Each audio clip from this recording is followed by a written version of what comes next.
수요예배 함께 하신 우리 성도님들을 정말 주님의 이름으로 축복하면서 오늘 예배가 하나님 앞에 영광으로 드려지기를 바랍니다. 우리 찬송가 391장으로 하나님께 영광을 드리겠습니다.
오늘 함께 나눌 하나님의 말씀은 마태복음 13장 51절에서 58절까지입니다. 신약성경 23페이지가 되겠습니다. 우리 함께 하나님의 말씀을 봉독하겠습니다. 이 모든 것을 깨달았느냐 하시니 대답하되 그러하오이다. 예수께서 이르시되 그러므로 천국의 제자된 서기관마다 마치 새 것과 옛 것을 그 곳간에서 내어오는 집주인과 같으니라.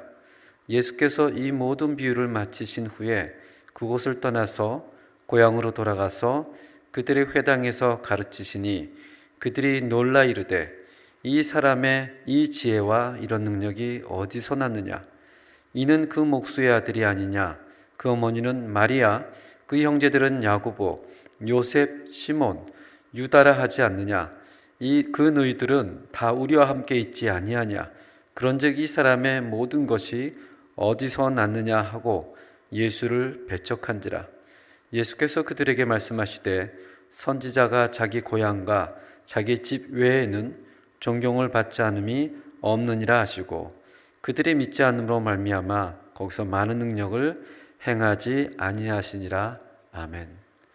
오늘 우리가 함께 읽은 본문은 두 개의 내용으로 나눠져 있습니다. 51절에서 51절은 앞에서 말씀하신 하나님 나라의 7가지의 비유, 그 비유에 대한 결론이고 53절에서 58절까지는 주님께서 고향 나사렛에서 거절당하신 이야기입니다.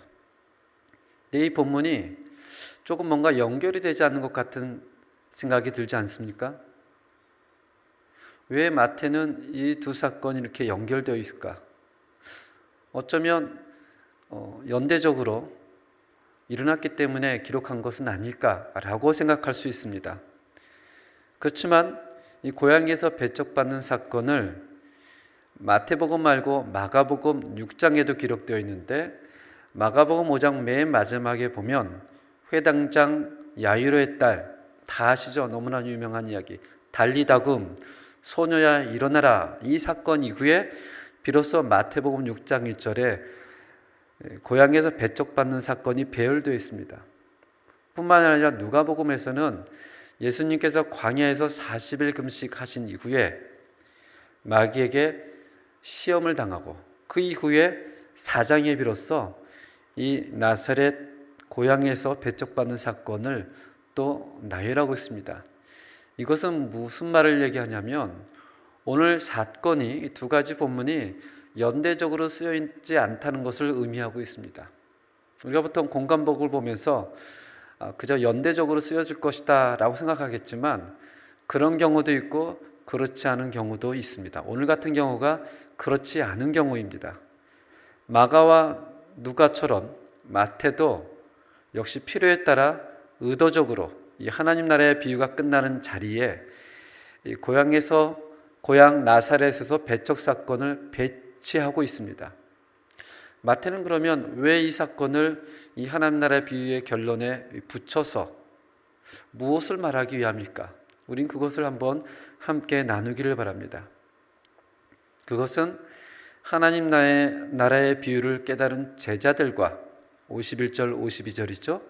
그 다음에 하나님 나라와 그리스도를 깨닫지 못하고 거절하는 이 고향 나사렛 사람들을 아주 대조적으로 보여주고 있는 것입니다. 이렇게 해서 하나님 나라의 복음을 듣는 것이 모든 사람에게 허락된 것이 아니라는 것을 강조하는 것입니다. 때로는 그 사람들이 주님을 제일 잘 알고 가까운 고향 사람들이라고 할지라도 주님의 육신의 형제들과 관련된 사람들일지라도 말입니다.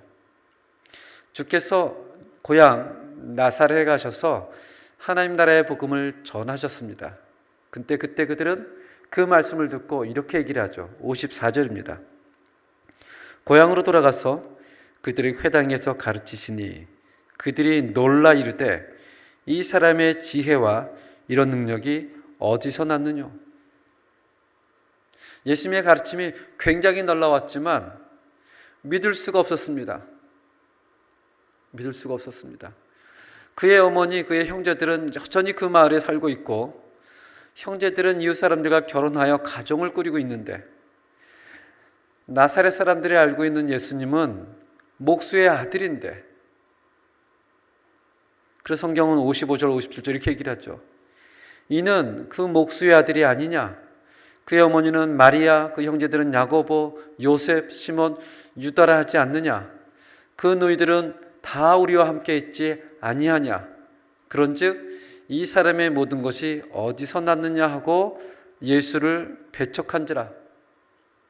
그의 교훈은 너무나 놀라운데, 그의 가르침은 너무나 신기한데 도저히 예수를 왕으로, 그리스도로 섬길 수 없었다라는 것입니다.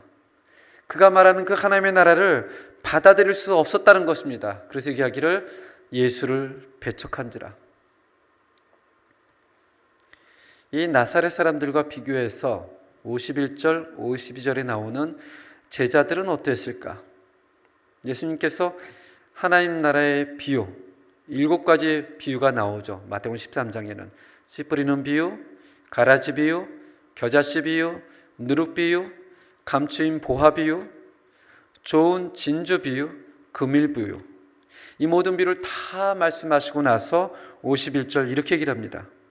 이 모든 것을 깨달았느냐 하시니 대답하되 그렇습니다. 너희는 이 7가지 하나님 나라의 비유를 다 깨닫고 이해가 되었느냐? 그렇습니다, 주님. 사실 예수님이 의도하신 그 모든 것을 제자들이 다 알았다고 보기는 어렵습니다.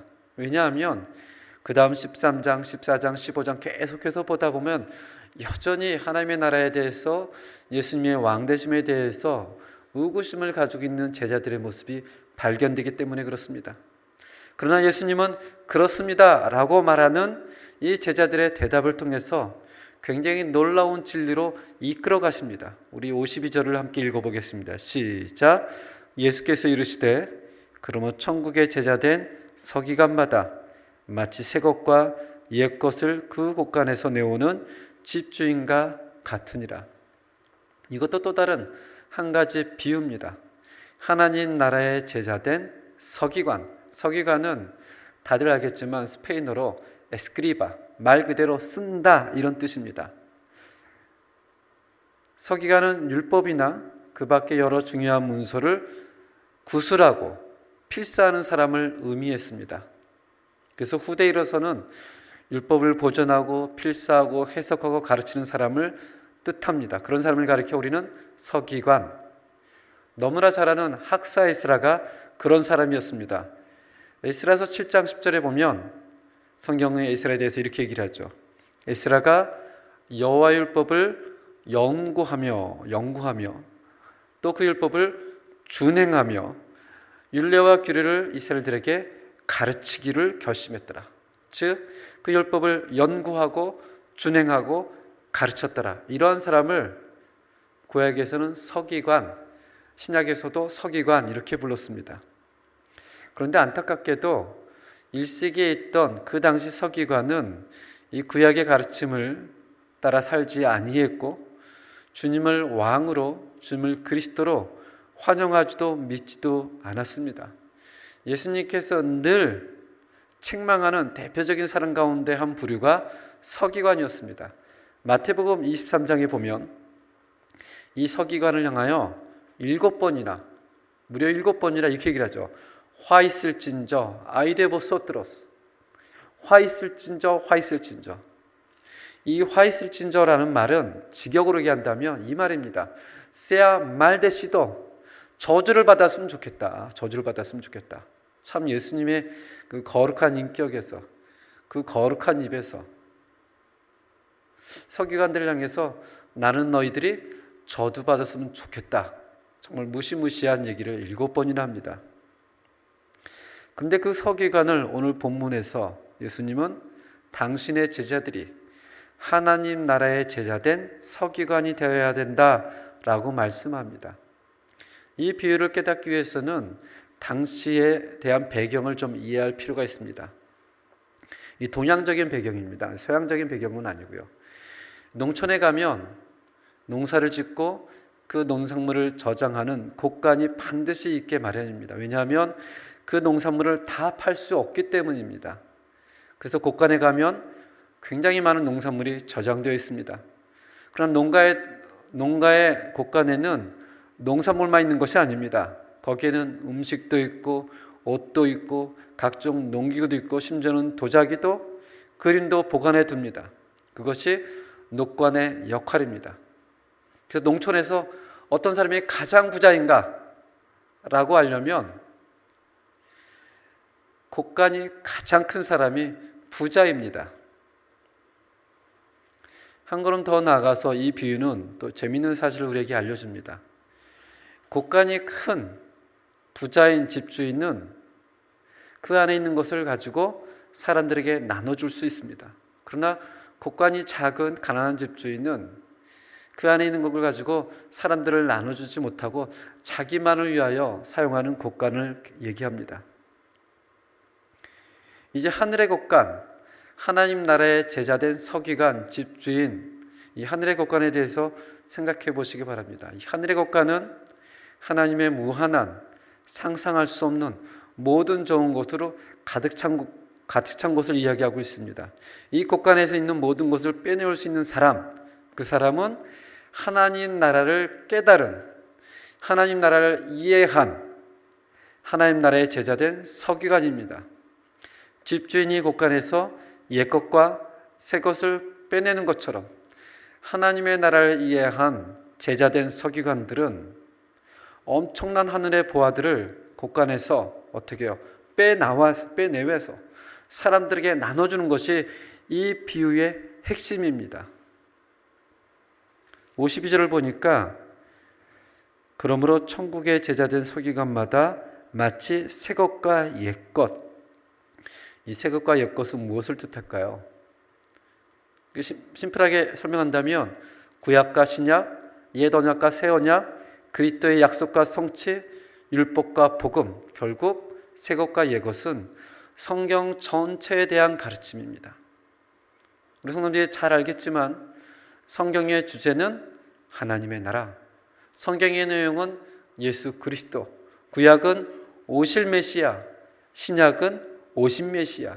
이것을 깨달은 사람, 이것을 고백하는 사람, 이것을 선포하는 그 사람은 이 사실을 하나님의 곳간에서 꺼내와서 사람들에게 전하는 그런 사람이 되어야 된다라고 성경이 얘기하고 있는 것입니다. 그것이 바로 너희다. 사도 바울은 이 하나님 나라 서기관의 역할을 자신에게도 잘 맡겨주시고 감당했다라고 적용하고 있습니다. 골로새서 1장 28절 29절에 보면 이렇게 기록되어 있죠. 우리가 그를 전파하고 각 사람을 권하고 모든 지혜로 각 사람들을 가르침은 각 사람을 그리스도 안에서 완전한 자로 세우려 함이니 이를 위하여 나도 내 속에서 역사하시는 이의 역사를 따라 힘을 다하여 수고하노라.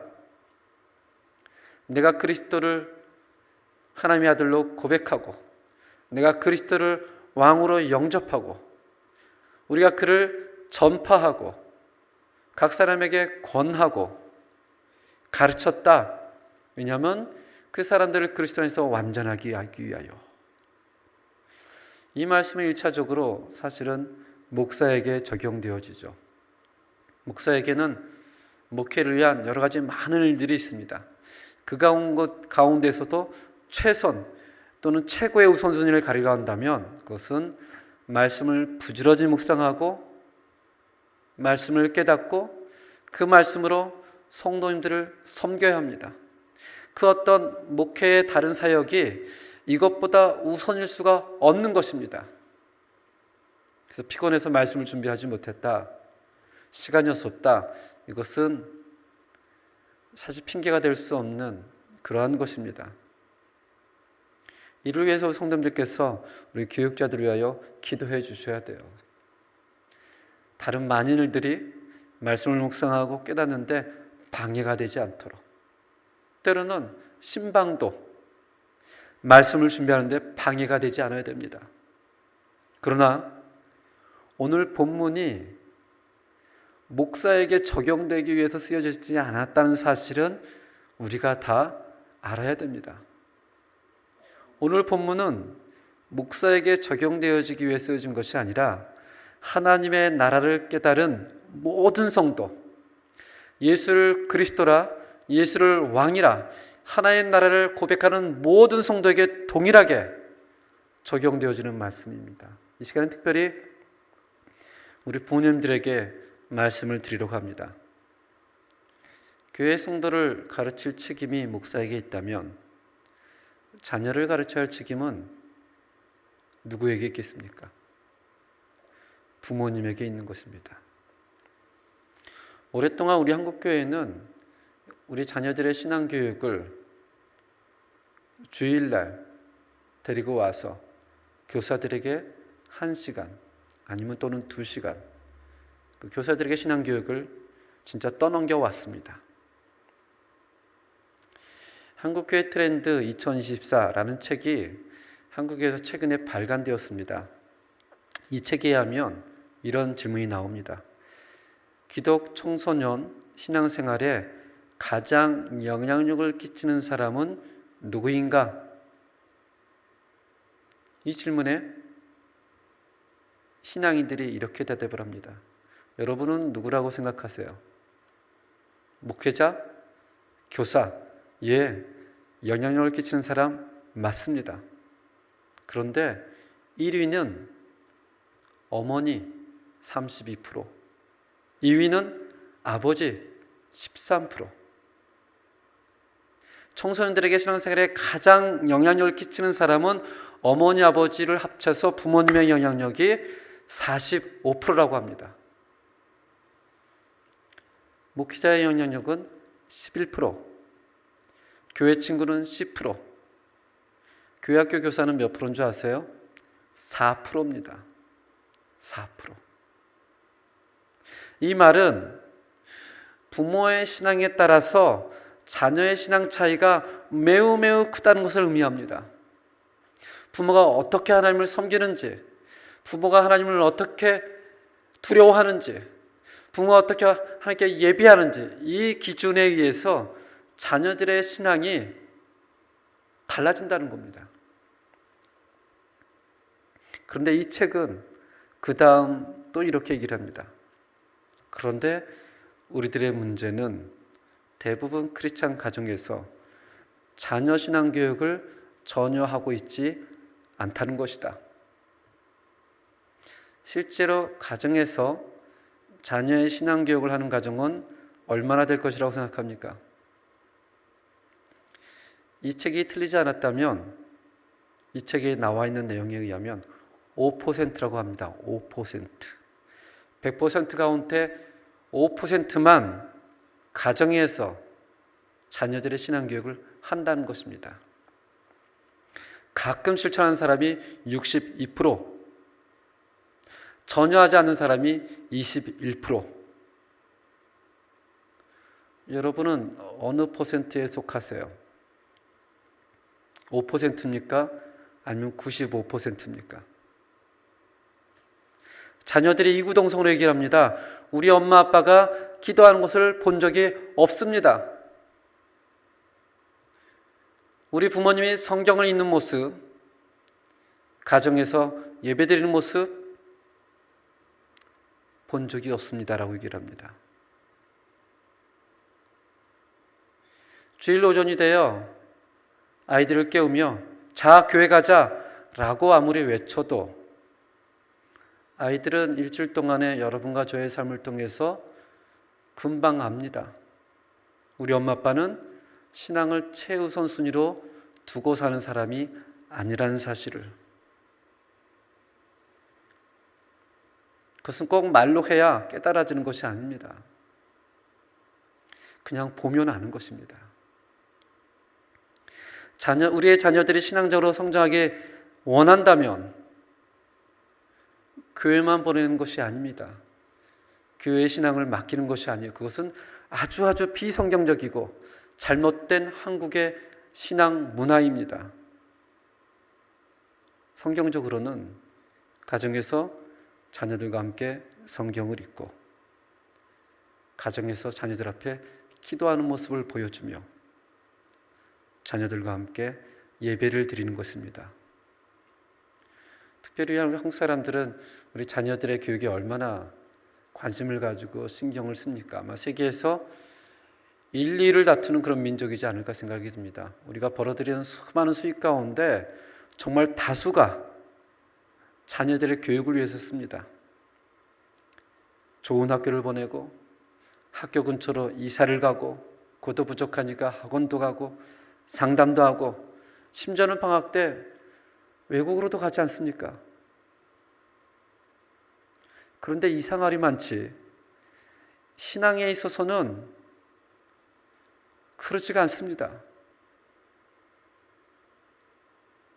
참 이상하죠. 왜 그럴까? 물론 들어보면 다 각자가 피치 못할 사정이 있습니다. 그러나 그걸 다 모아놓으면 이렇게 결론을 내립니다. 별로 중요하지 않다고 생각하기 때문이다.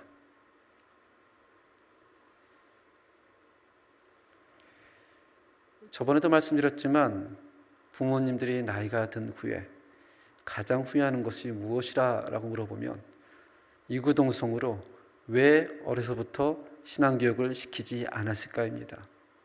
구체적으로 얘기한다면 왜 우리는 자녀들이 어렸을 때 그 앞에서 신앙의 모습을 보이지 않았을까입니다. 부모가 이 책임을 다하지 않는다면 이것은 영적 직무유기입니다. 하나님 나라의 제자된 서기관은 어떤 특별한 목회자에게만 적용되는 것이 아니라 결국 모든 신자, 하나님 나라의 복음을 깨닫고 그것을 다른 이에게 가르칠 수 있어야 된다 함을 말하고 있는 것입니다. 왜냐하면 그리스도인은 예수를 왕으로 하나님의 나라를 듣고 깨달은 사람을 그리스도인이라고 하는 것입니다. 그것을 모른다면 그리스도인이 아닙니다. 우리들의 곳간 안에 무엇이 있는지 살펴보기 바랍니다. 성경을 읽고요, 묵상하고요, 살펴보면서 하나님 우리에게 어떤 은혜를 주셨는지, 하나님이 어떤 풍요함을 주셨는지, 하나님이 어떤 신실한 자인지 그런 것을 자녀들에게 나눠줘야 되고요, 다른 사람에게 전해줘야 됩니다.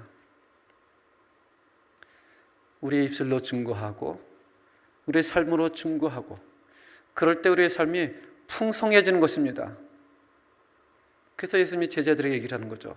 너는 이 비유를 다 깨달았느냐? 예 주님, 우리가 다 알았습니다. 그래? 너희는 하나님 나라의 제자된 서기관이다. 곳간에서 새 것과 옛 것을 꺼내서 나누어줘라.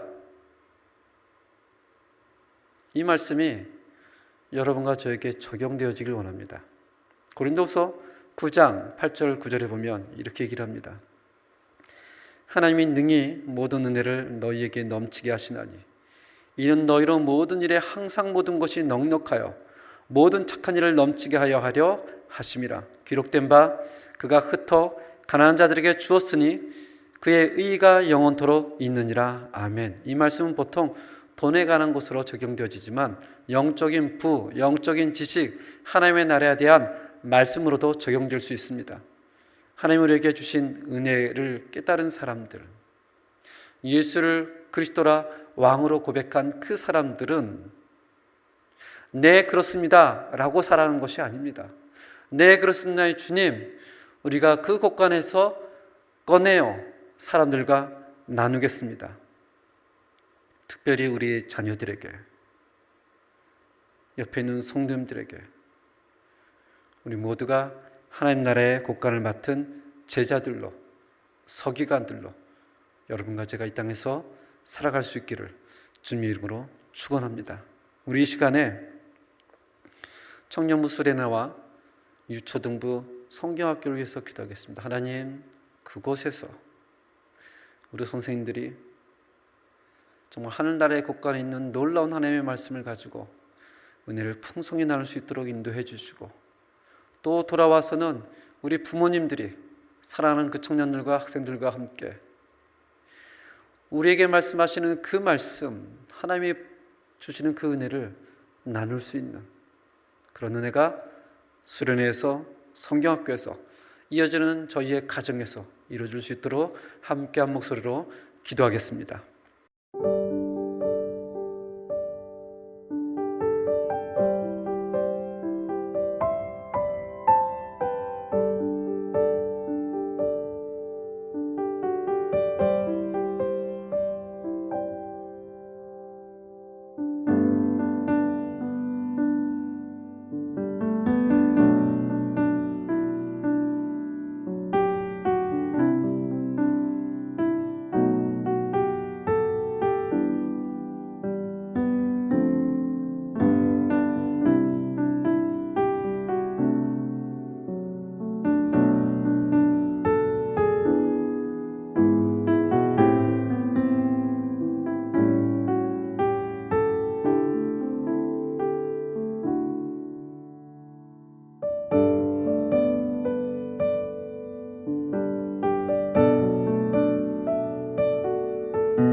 하나님 아버지, 하나님 나라의 비유를 모든 사람들이 깨닫는 것은 아닙니다. 주님을 잘한다고 고백했던 고향 나사렛 사람들은 놀라했지만 그것을 배척할 수밖에 없었습니다.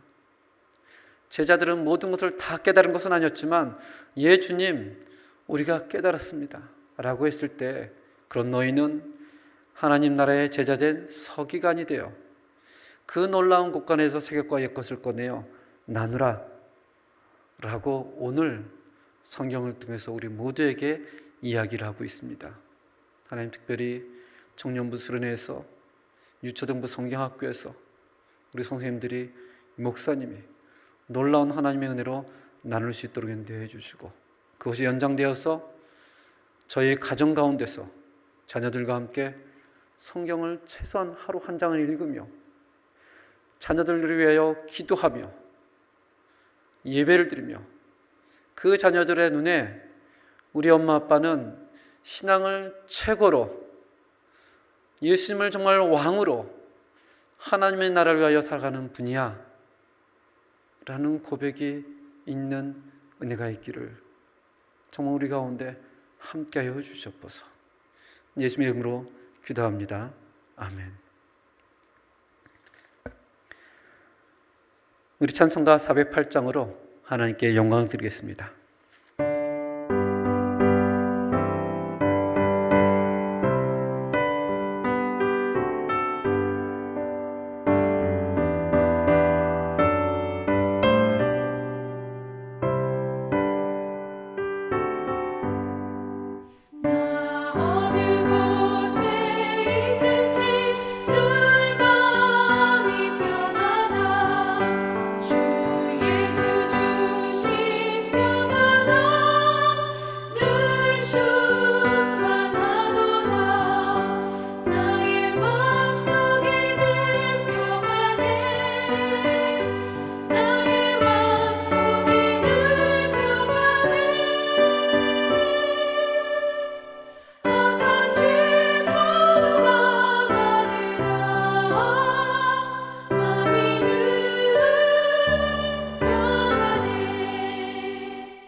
지금은 우리 주 예수 그리스도의 은혜로 하나님의 놀라운 사랑과 성령의 교통하심으로 이 땅에서 하나님 나라의 제자된 서기관의 사명을 감당하는 모든 성도님들 위해 지금부터 영원까지 함께할지어다.